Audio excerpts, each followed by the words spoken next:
And welcome, man, to the Four Protocols podcast. This is for episode 195 here atop, or high atop, a beautiful Jacksonville, Florida, as per usual for July 21st, 2026.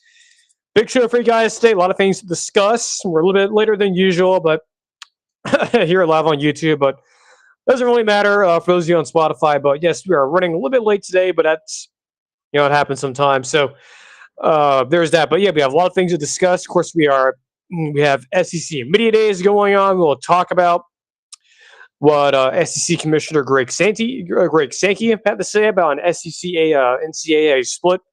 We'll talk about that.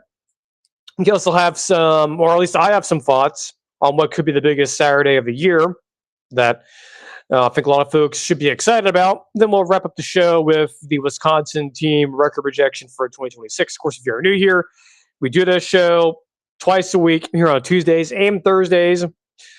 Who knows in the future? The schedule may change slightly, but is what it is. But usually, at least on this day, we'll have the show going on at least twice a week. Of course, we have the season coming up. We have fall camp coming up, and the summer is almost over. So there is not too much longer until we get into football season. I believe for the NFL, camps are starting to happen. I think the new league season is happening or is already started. So there's that. So yeah, again, big show as per usual. Again, subscribe to the channel. Make sure you like the streams, like the videos. Be sure to follow us on Spotify, X, Instagram, all of the social media places. And let's go ahead and get started here with our first topic, being this whole NCAA SEC split. Like, what's happening here? So before we get into that, actually, get some water real quick, and then we'll hop right in.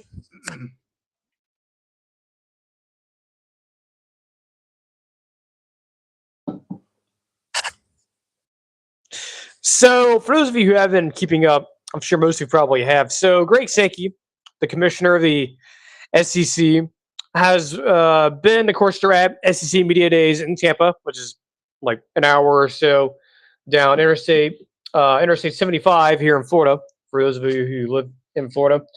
Not that far away from where I'm here in Jacksonville. But anyway, he's down there. Of course, all the coaches are down there, all the players. It's going until, I believe, Thursday.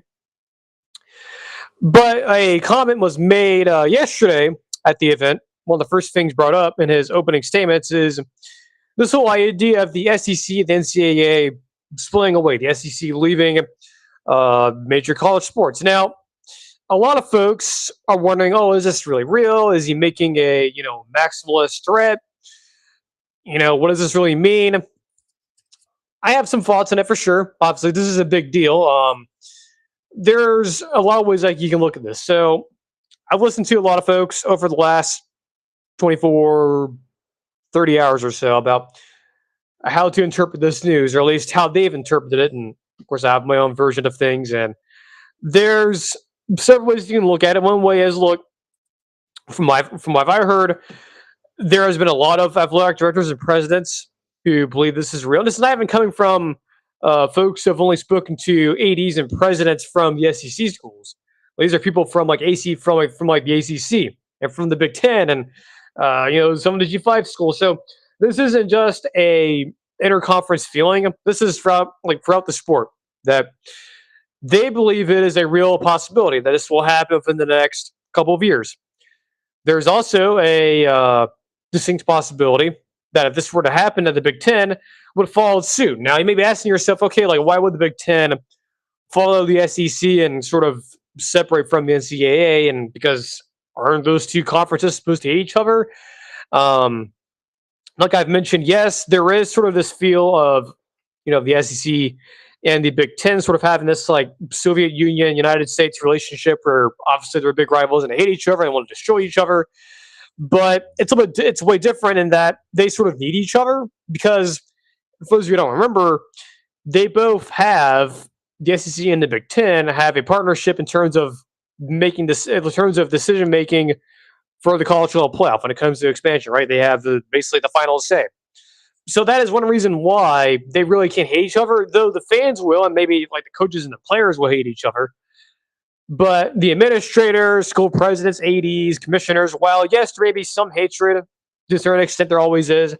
There's also a large amount of respect and sort of partnership, right? So that's another part of it too. Whereas, yes, you may think that these two conferences really hate each other, but there is sort of this weird, like, kind of odd couple relationship, if you will. So that is another part that folks are really talking about. That yes, if the SEC were to leave, make this decision, and go follow through with these threats, I think the Big Ten would probably follow with them. And therefore, you would see the collapse of the NCAA really in name, although hypothetically it's been dead since probably after the last few court cases. So this would be more or less a symbolic end to the NCAA, although the NCAA is really dead. So yes, the Big Ten will likely follow suit, and then there you have it, the collapse of modern college football, moving into essentially a brand new, brave new world. So 80s and the presidents all across the country think it's real. The Big Ten obviously would probably join the SEC.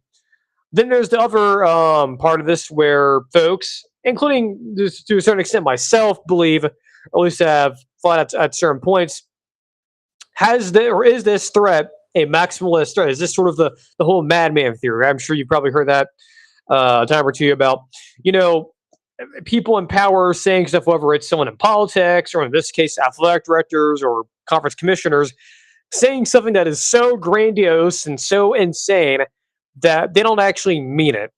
That is just them just saying stuff and it's an empty promise. Is that possible? Is this a maximalist madman theory threat? I would say maybe, because again, I personally would not want this to happen. Just for my own sake, I don't think I'd want this to happen, because the way the sport's structured, you have your conferences and whatnot, and they're all sort of, yes, again, some conferences hate each other, but you still have to work with each other, and there's this camaraderie still. Doing this, breaking away and sort of going your own direction, would again just like destabilize the foundations of college football into a brave new world.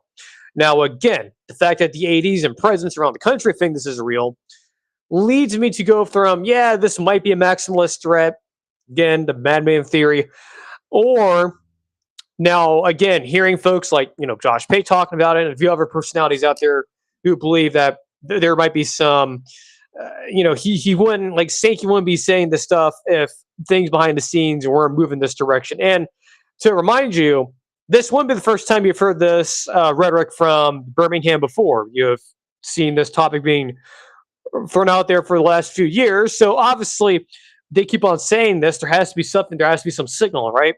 To the fact that they keep on bringing this up, and folks have brought this up for a long time. So yes, you could make the argument that, again, this could be a very grandiose maximalist threat that just ends up being an empty promise, or you could go the direction of where the ADs and presidents of a lot of these schools across the country are going, that this is a real thing, but this is not just of them saying this to say it.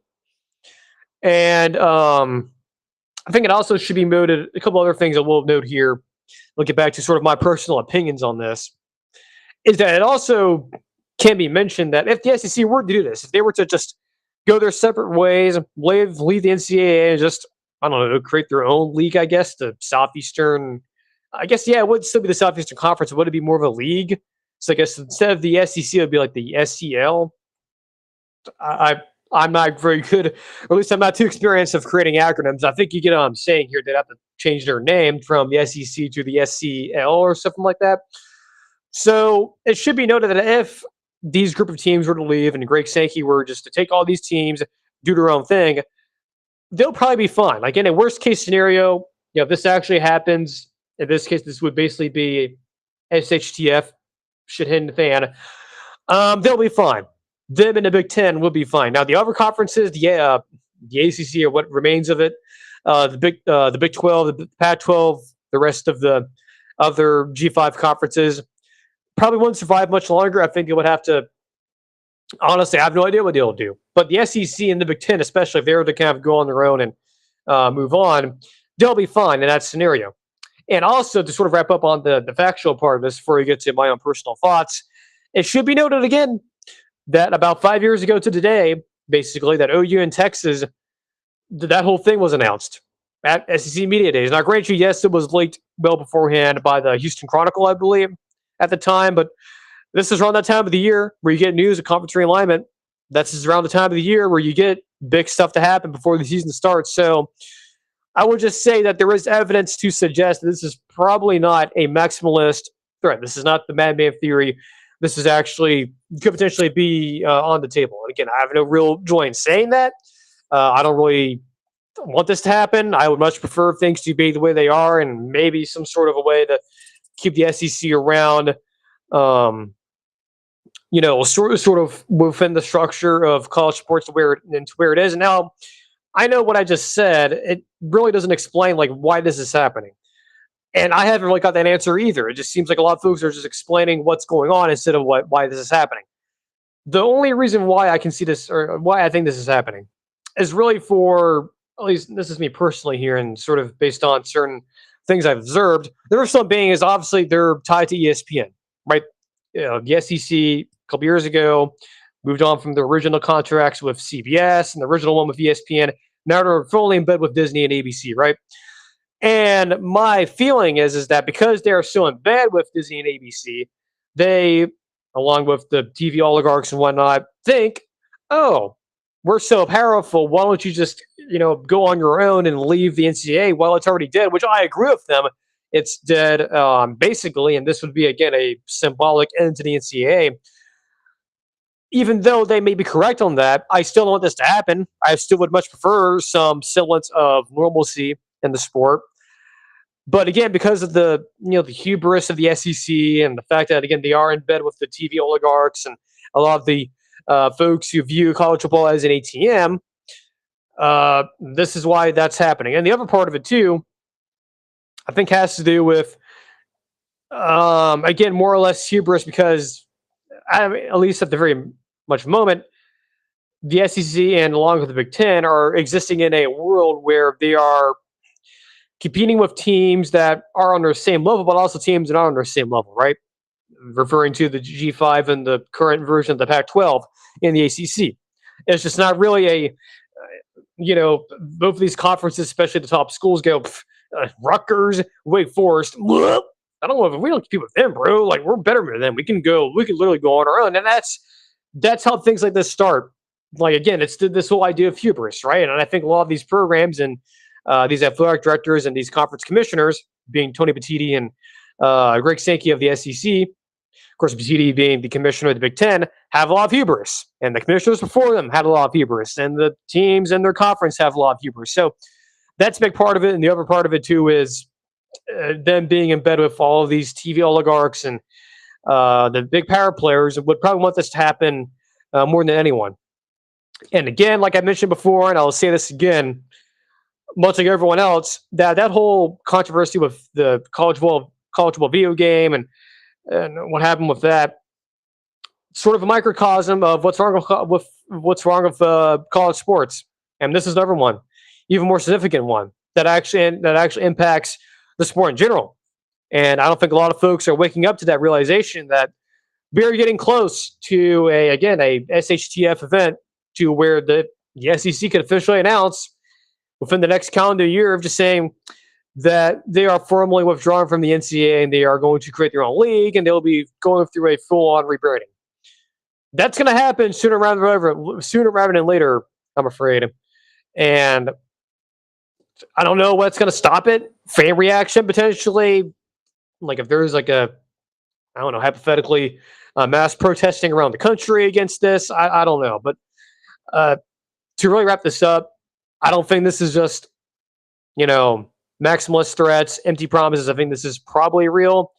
I think the fact that a lot of big-time cultural personalities are saying that this is definitely real and this is a legitimate situation. The fact that, again, this is around that time of the year where you start to hear, or where you would typically hear, usually, news like OU Texas leaving the Big 12 and going to the SEC, out there conference realignment news. This is around that time of the year. So, yeah, I think this is certainly a real situation that needs to be monitored. Again, I'm not a fan of this. I do not like this, to be very clear.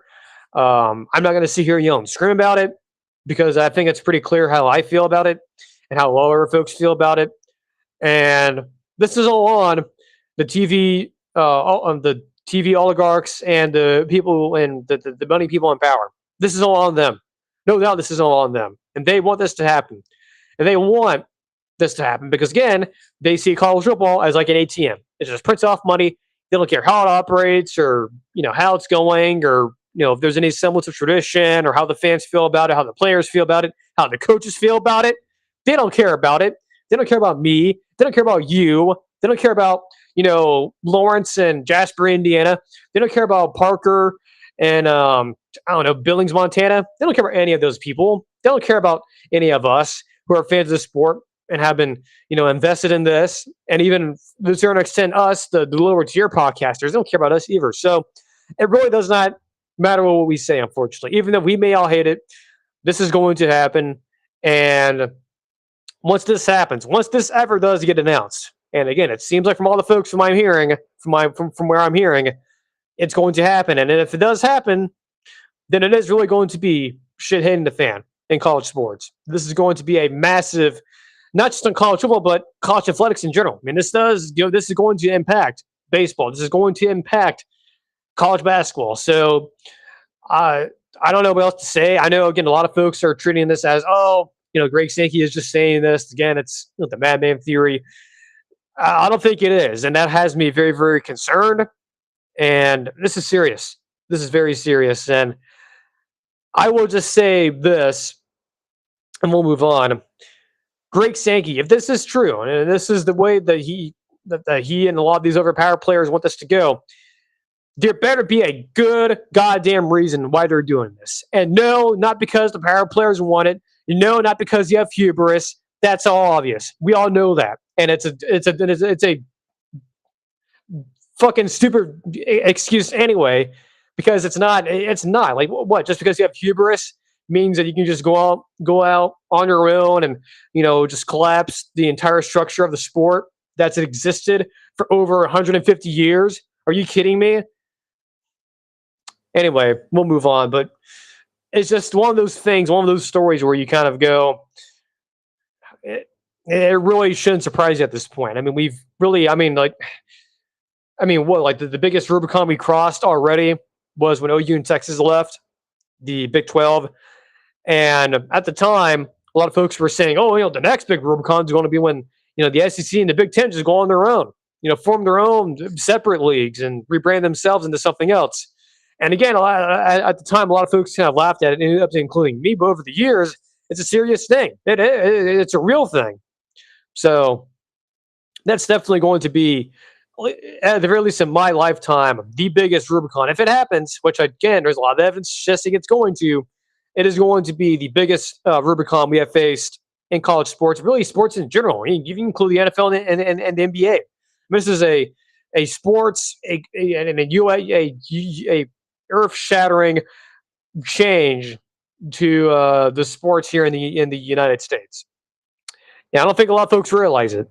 So I hope a lot of those folks who treat college sports like an ATM are happy about that. That you're, once again, taking your fan base for granted. You're, just assuming that, we'll make any decision and the fans will eat it up. Again, like I said last week, when talking about the college football video game, go look at what happened with NASCAR. You see a lot of fans who are do you have any close buddies that are NASCAR fans now that may have been, 20 years ago? Not anymore. So if NASCAR can decline as fast as it did in the early 2000s, college football can. And again, it just seems like a lot of the folks who treat the sport like it's an ATM don't seem to really give a fuck. So that's on them, not on us. They're not. They are the ones walking away, not us. Anyway, we move on. Get some more water real quick, and then we will move on to a happier topic. Actually, talking about stuff on the field that actually matters, at least in the interim. Definitely something a lot more happier than talking about that. So let me get that started and pull up the necessary graphics for this next topic here. So again, water break here, and we'll be right back.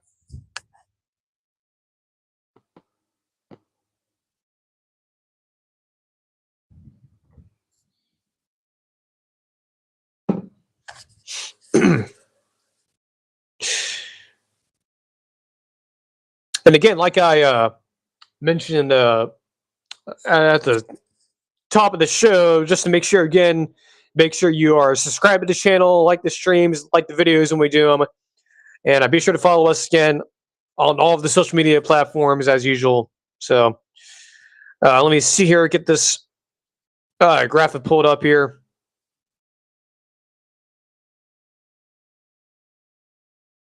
Okay, so I think a lot of people, of course, as we are getting closer to the season, have been thinking about what is the actual big like Saturday in the sport.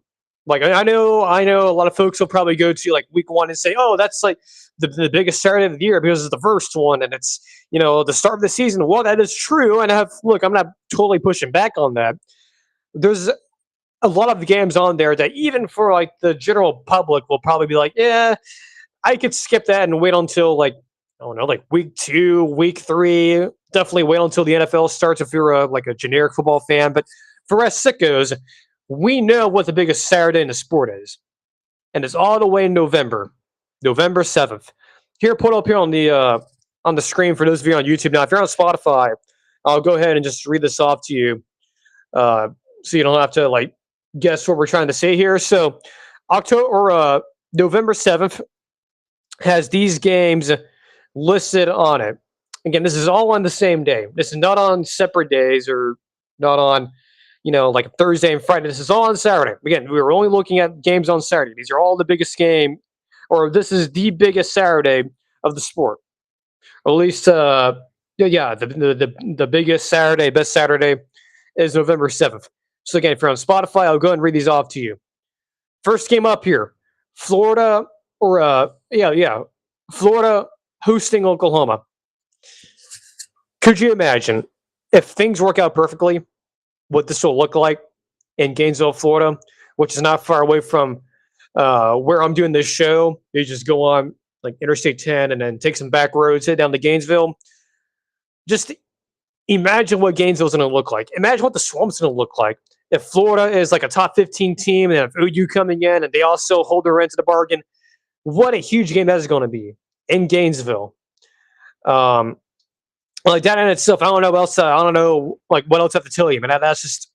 I mean, again, that's both these teams have to hold their end of the bargain. But if they can at least get to the finish line and get to this weekend, having a good start to the season, then that is obviously going to be a game that a lot of folks are going to want to watch.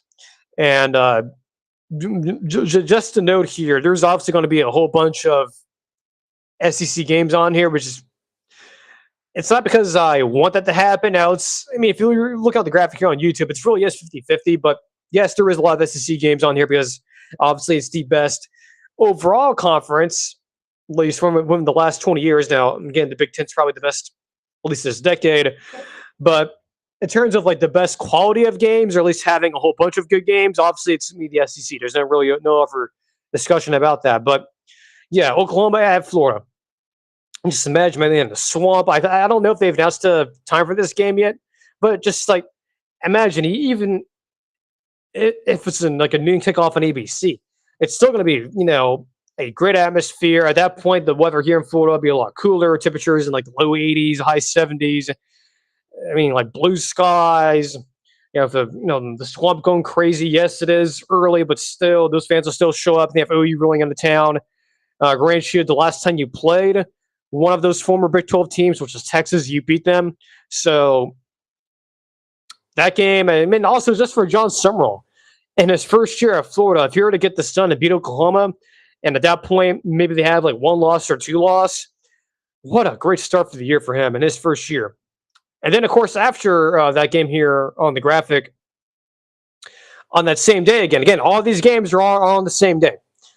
You have Alabama going to LSU in Lane Kiffin's first year. Of course, the last time he came on the board, went to went and played at LSU at Tiger Stadium. They blew him out. This is obviously going to be a revenge spot for LSU because of that, and of course, last year's game.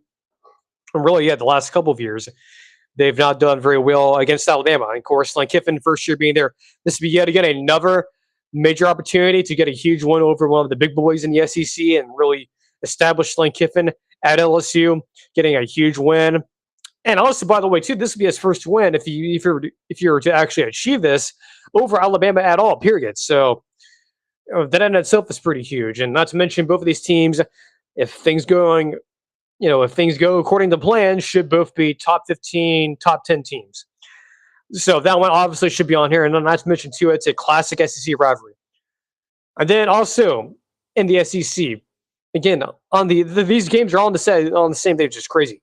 Georgia traveling to Ole Miss. Speaking of Lane Kiffin, of course they have Pete Golding there as the head coach now. Kirby Smart in Georgia going to Ole Miss. The last time they went there, they lost. And last year's game was instant class, and of course they faced each other in the college football semifinal, or not the semifinal, is the quarterfinal. So these two have obviously played each other a lot, and this is yet again another addition to that series. So again, that one, without a doubt, is going to be a top 15, probably top 10 matchup. You have Trinidad Chambliss versus Georgia again. You have Georgia Kirby Smart, obviously going in there with a lot of questions about the receiver position and somewhat at quarterback. But of course, we'll talk about Georgia eventually because I don't think we've actually done their record projection yet. I don't think, which is kind of strange. I thought we did, but I guess we did not.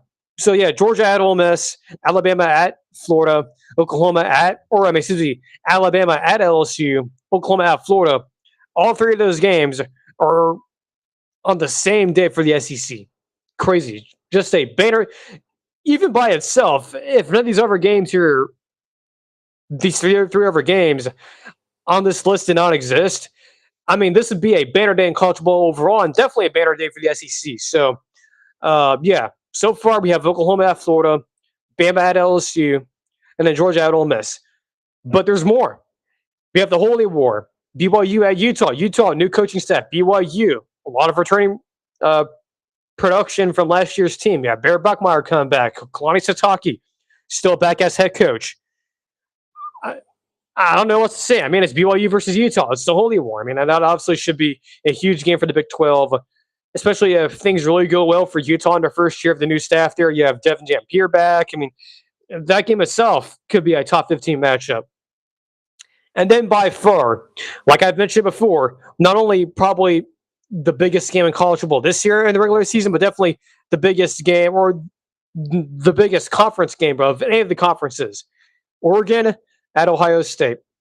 This game has the potential to likely be a game of the century type game, 1 versus 2. Now, I know I've said that Ohio State versus Texas could be that, but that's, granted, that's earlier in the year. This would be later in the year. Both these teams have had a huge amount of time to get a lot of huge wins and beating up on other teams. And both these teams are undefeated heading into this game. I guarantee you this will be 1 versus 2. A game of the century type game. I'm sure College Game Day will probably be there. Big Game Kickoff will be there. This will likely be a noon kickoff on Fox. Begrudgingly, probably for a lot of folks at Ohio State. But again, that's the way the Big Ten does it. Doesn't really matter whether it's at noon or a late game on NBC, which is probably the next game on the list here, the final game. Still, I mean, you have Oregon, Ohio State, two of the most talented teams in the country, two of the best coaching staffs in the country, Ryan Day, Dane Lanning. You have a great matchup there of the defense versus both offenses. You have Ohio State's receiving core versus Oregon safeties, Oregon's running game, testing out Ohio State's defensive line. So, I mean, look, again, at that point, we would have had a massive sample size of both these teams' resumes at that point. So that one obviously really it doesn't need to be explained any further. Now, moving on to the last game here is Penn State at Washington. Now, when we did the Penn State breakdown a little while ago, a few weeks ago, I brought up this game as a trap game, that this could potentially be a trap game for Penn State. It's on the road, or it's a East Coast based team going across all the way to the other side of the country. Washington, as I said before, it's a very, very underrated and underappreciated place to go play at, and especially if things are going swimmingly there. I mean, if everything is going well, and then DeMond Williams is still mostly bought in, and there's no behind the scenes issues of him. Granted, he did try to transfer after last season. So, if things are going pretty well with Washington and things are going, they're having a really good year, and Penn State's also having a pretty good year with potentially undefeated or 1 loss, then this could easily be a game that a lot of folks are going to watch as well. So, as you can obviously tell, whether you just read or you just heard I just read off on Spotify, or listening to, or watching this on YouTube, and you're looking at the graphic, this is clearly the biggest Saturday of the sport this year, without a shadow of a doubt. This is the best Saturday of the year. And yes, I know a lot of folks are going to say, well, no, it's all a bunch of SEC schools, so of course it's going to be the biggest Saturday of the year. Well, yeah, no shit. That's what people call no shit analysis. Well, duh, yeah. I mean, you're going to have a lot of big games in the SEC. That's just the way the conference is laid out now, because those, the new additions to the SEC a few years ago with OU and Texas. So yeah, it's going to be like that. But again, it's not just them. You have, again, the Holy War, BYU and Utah. You have Oregon, Ohio State. Again, I think that's probably the biggest game out of all of these. Again, that could be a 1-versus-2 game of the century type situation. Then you have Penn State at Washington. So yes, there's going to be a lot of SEC focused games, but why? Of course you're gonna leave them out. Of course you're gonna include them. I don't think they split off from the NCAA yet, as you mentioned in the last segment. But yeah, the November 7th, mark your calendars down. If you have a fall wedding to go to that day, if you're being pressured to go to one, if you may have other obligations that folks want you to do, or just call in sick. Just say, hey, I'm under the weather. I'm I'm not feeling too well. Sorry, I can't make it. Yeah, I know it probably sucks, especially if this hypothetical fall weddings, one of your closest friends. But it's college football. We don't do or we don't take off Saturdays in the fall. We watch all the games, and the same thing with Sundays too, for the most part. So yeah, November 7th. Mark your calendars down, or mark it down in your calendars. There's still time to get things situated. So plan accordingly. November 7th is going to be the day to be paying attention to college football. Even if you're not a college football fan, if you're just a casual NFL fan, maybe your team sucks. If you're like a Browns fan, if you're like a Raiders fan or whatever, and your team sucks, and you're thinking, oh, maybe I should try out, what is this, college football, where all the guys come from who go to the NFL. Maybe I should go ahead and try watching some of those games. What's a good weekend to watch for college football? This is it. So be sure to plan accordingly, mark into your calendars. This weekend, in my opinion, should not disappoint. I'll be very, very surprised if 2 or 3 of these games on this list here end up being blowouts. I would be very, very surprised about that. I don't think that's the case. I think you're going to get, at the very least, 4 out of the 6 games here are going to be instant classics, down to the wire, close games, maybe even some high-scoring games too. I think Georgia Ole Miss could be a high-scoring game. Alabama LSU could easily be a high-scoring game too. Ohio State Oregon, I mean, maybe not, but still, I do believe you could get 4 out of these 6 games here. Could be very, very entertaining, and I would be very, very surprised if the majority of these games are actually blowouts. I'll be stunned by that. So November 7th, definitely going to be the biggest Saturday for the sport, and the best one probably. And yes, I understand a lot of folks will make the argument of, well, of course, obviously week 1 is going to be the best one because it's opening weekend. Well, yes, I love the opening weekend too, but as you get later in the season, when you have a lot more of a I don't know what I'm trying to say here. I guess, yeah, a much larger resume for all these teams and whatnot. And it's just, the vibe is a lot different once you get into November. And especially the urgency, too. And I grant you it's been lost a little bit because of the expanded playoff. But even without playoff implications, just looking at those games I just looked at, if you just took away playoff implications and just ignored the playoff, those are amazing games by themselves. So, yeah, I do believe that is going to be the best Saturday for the sport this year, at least in my opinion. I could be definitely wrong, but I don't think I am. Moving right along here, we will wrap up the show here with a team record projection segment with Wisconsin. How about that? I don't think we've really talked about Wisconsin that much. We talked about Luke Fickell probably last week during the hot seat segment, but we're really talking about him that much, but we will. We will be discussing Luke Fickell and the Wisconsin Badgers. So I'm going to get some more water real quick, and then we'll move on to this, to our final segment and we'll end the show.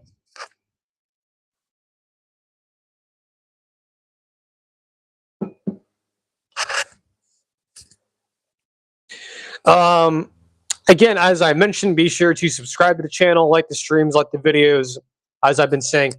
Now, of course, we will obviously do our extra pod this week. I'm sure a lot of you, you know, are probably wondering why I haven't discussed the Avengers Doomsday trailer, which came out yesterday.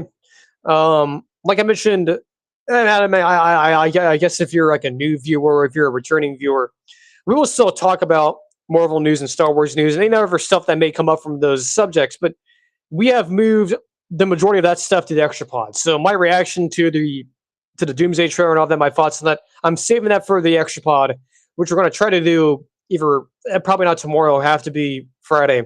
We'll wait until then, more than likely, or I could just probably do like a separate video or something. Who knows? But yes, I did see it, and yes, I have a lot of thoughts about it, and a lot of it is for the most part very excited. So if you're wondering why I haven't brought it up yet, that is why, because they're moving all that the majority of those like type of topics to the extra pod, and we'll be answering that stuff over there. So for those of you who are wondering why we haven't touched on it yet. So let me go ahead and pull up the graphic here for Wisconsin's team record projection. All right, here it is. So Wisconsin, of course, the last few years since Luke Fickell has been there, it's been very disappointing. I'll say, and I said this last week too. It's just this to me, man. Maybe it's not at the same level as like a Scott Frost at Wisconsin, because I think the majority of the folks who watch college football and who cover college football thought that was going to work at Nebraska, that Scott Frost was going to do a very good job there. He did not. And the same thing is happening with Luke Fickell. Again, much like the same way, he comes in, he has all this experience coaching under Urban Meyer and Ryan Day, and was at Cincinnati for about 4 years or so.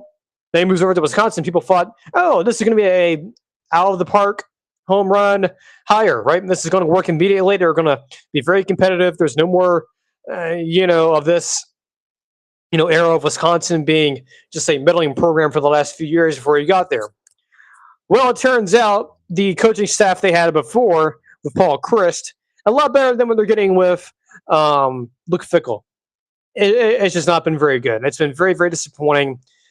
Yes, some of it has to do with the Big Ten removing divisions and are no longer part of the Big Ten West, and having the Big Ten West winner being the sacrificial lamb, if you will, to the hypothetical slaughter that is facing a team from the East, Ohio State, Michigan State, Penn State. So yes, that era of the Big Ten is over with in some more divisions, but that doesn't mean Wisconsin has to be this bad, right? Like there's no reason they should be going 4-8, 5-7, or even worse. Like it's just mind-boggling to me how this has gone. Some of it, yes, is because of, again, there's no more divisions. Some of it too could be that maybe we were underrating Paul Chryst a whole lot, because remember Paul Chryst at Wisconsin, I think at one point, it may have been in 2019 or maybe even 2017, one of those 2 years, where they were like the number 2 team in the country. Like they were undefeated, and they were very, very good. I mean, they had so many great players. They had just a smorgasbord of NFL players who went through Madison, Wisconsin, even before that with guys like Brett Bielema and whatnot. So it is disheartening to see Wisconsin turning this direction. Now, thankfully for Luke Fickell, he was given another year, albeit in most cases and not, he should probably been fired. And look, like I said before, I have no joy in saying that. It's not something I am, actively trying to talk about a whole lot. But yes, in most cases, he probably should have been fired. They will have a new starting quarterback this year. I believe it's going to be the transfer from Old Dominion, Colin Joseph, a dual threat quarterback. There's also who was it, Deuce Adams and Ryan Hopkins. So we'll see. And look, obviously Joseph, again, he's a dual threat guy. He can run around, so that brings an extra dimension to the Wisconsin offense you probably haven't had at least within the last few years. So you do have that potentially coming in. But what Wisconsin really has is a very favorable schedule. I mean, a very favorable schedule. I would pull it up here, but that mean I have to pull up the graphic again. And you can already, look at the graphic here on YouTube. So actually, yeah, I'll just go ahead and just go over the best case, worst case scenario, and all of that for the Spotify viewers, and move on to the schedule and sort of explain why these are here. So the best case scenario is 9-3. Again, that is probably a little bit shocking for some people, given where Wisconsin's been at. But again, I will, as we break down the schedule here in a minute here, I think that it will make more sense. Let's see here. So the worst case scenario is 7-5. Excuse me, 5-7. That's the worst case scenario. I think that's pretty clear. That just requires them really, really struggling. I mean, the talent there, while yes, they may have upgraded that quarterback, still not sufficient enough. It's not been very, very pleasant, whether it's transfer portal stuff or even just basic recruiting. Then the most reasonable 7-5. And most of these, or both, of the best case and the most reasonable, take away the worst case scenario, obviously, this would be a huge win for Luke Fickell in Wisconsin. And if that is the case, again, this is very similar, like I mentioned last week, to what happened with Neil Brown at West Virginia. Because remember, folks going into Neil Brown's second to last year thought, oh, he was going to get fired. He's definitely out as head coach at the end of the year. And then he turns around and wins like 9 games or something like that. But then he gets fired the year after. That could happen with Luke Fickell. This could be, yet again, delaying the inevitable, which is him potentially, unfortunately getting fired. Now, as for the schedule, as I mentioned, it is very friendly, so I'll read it off to you here. They started with Notre Dame on a Sunday in Green Bay at the Packers Stadium there at Lambeau Field. You'll probably lose that game. You have an FCS team. Then you have Eastern Michigan. I think you can win those games. Then you go to Penn State after on September 26th. You'll probably lose that game. So you probably start the year 2-2. Then you have Michigan State and then a trip to UCLA. I think you could probably win those games. I would imagine. Now, UCLA is going to be tough just because it is, you're going all the way to the West Coast and whatnot. And we all saw what happened to Penn State last year when you're overlooking UCLA. So that is a concern, but generally, I think you should be fine in those games. You should probably win both. So that'll make you 4-2. And you only need 2 more games away from being well eligible. It's going to be tough, though, with the next 2 games after UCLA, because you turn around and play their rival USC at home, which helps a little bit. Then you go to Iowa on Halloween. Again, more than likely, you probably lose both of those games. Then after that, you get the easiest runway out of all the teams in the Big Ten. Okay? So you have, after Iowa, Rutgers, Maryland on the road. You have Purdue on the road. Then you have Minnesota. I think you should probably win, if things go swimmingly, all those games. Where does that lead you? 7-5, 8-4. That is not that bad. And that would be a huge upgrade over what you've been dealing with the last few years. I think a whole lot of Wisconsin fans will probably agree with that, right? Right? I think if all of you in the room here, I think most of you will probably agree with me on that. Yeah, I think this would be a huge win for Wisconsin. But again, they really have to develop here, or they really have to hold their end of the bargain. They have to make sure they got quarterback right. They have to make sure that they don't lose the buy-in that quickly. Because look, things can go off the rails pretty quickly. They could start 2-2, or they could easily start 0-4 or 1-3, more than likely. So it's probably to their benefit or to their best interest to get off to a pretty good start and make sure you don't lose the games you're not supposed to lose, right? So short of, don't lose to Rutgers and don't lose to like a Maryland or UCLA or anything like that. Like, no, that is no bueno for a team like this, because it's a very, very favorable schedule, but it's a situation where I fear, in the worst case scenario, that the team's very fragile. So if they start to lose games, especially games in a row, then that's where things could get, as I mentioned, you use this acronym already. It could become a SHTF, shit hitting the fan. So just be aware of that if you're a Wisconsin fan. That yes, this is a very favorable schedule, but by no means this is not a fragile team. This is a fragile team. This is still a very much so a team that its psyche may not always be there. Okay, so how about that? Wisconsin team record projection, and I believe we still have a few more teams left. Again, I'm pretty sure we still have Georgia left, and then we still have Miami. I think we haven't done yet, and I believe we still have Utah and Kansas State. There's still about 3 or 4 teams still have to do here. So we'll be sure to do those sooner rather than later. So just be on the lookout for that. And that's it for the show. Got it within about 45 minutes. So again, we'll be back on Thursday for the regular, for the usual time, hopefully, and whatnot. Of course, we'll have the extra pod on Friday. No extra pod tomorrow. I don't think we'll have the time for tomorrow. So there is that. So until next time we see each other, it'll be Thursday again. So be sure to,